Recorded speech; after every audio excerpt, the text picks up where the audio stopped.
पुण्यातून एक धक्कादायक आणि अतिशय संतापजनक अशी घटना समोर आली आहे। एका 17 वर्षीय अल्पवयीन तरुणीला 15 दिवस डांबून तिच्यावर वारंवार बलात्कार केल्याचा संतापजनक प्रकार समोर आला आहे। वडिलांच्या आजारपणासाठी उसने घेतलेले पैसे न दिल्याने आरोपींनी अल्पवयीन मुलीवर बलात्कार केला।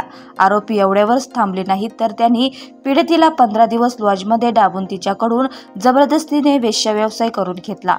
पुण्यातील 3 लॉजमध्ये जाऊन तिच्यावर वारंवार बलात्कार करण्यात आला। हा सगळा प्रकार मागील ऑक्टोबरपासून सुरू होता। या प्रकरणी भारतीय विद्यापीठ पोलीस ठाण्यात पॉक्सो इतर कलमांच्या अंतर्गत गुन्हा दाखल करण्यात आला आहे। पोलिसांनी आरोपी पूनम माने वय 22 आणि आकाश माने वय 24 या दाम्पत्यांवर गुन्हा दाखल केला। तसेच पूनम माने हिला पोलिसांनी अटक केली आहे, तर तिचा नवरा आकाश हा फरार आहे। पोलिसांनी दिलेल्या माहितीनुसार फिर्यादी यांचे वडील आजारी असताना त्यांनी आरोपी दाम्पत्याकडून उपचारासाठी 30,000 रुपये उसने घेतले होते।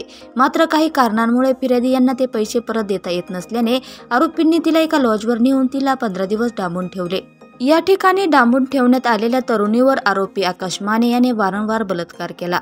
यावरच न थांबता या दाम्पत्याने तिला जीवे मारण्याची धमकी देत तिला जबरदस्ती शरीर विक्रीस भाग पाडले आणि तिला वेश्या व्यवसाय करून आरोपींनी पैसे कमवले।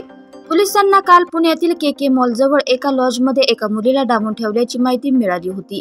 यानंतर पोलिसांनी पीडित तरुणीची सुटका केली। आता ज्या लॉजवर हे प्रकार घडले आहेत त्या सर्व लॉज मालकाची देखील चौकशी आता पोलीस करणार आहेत।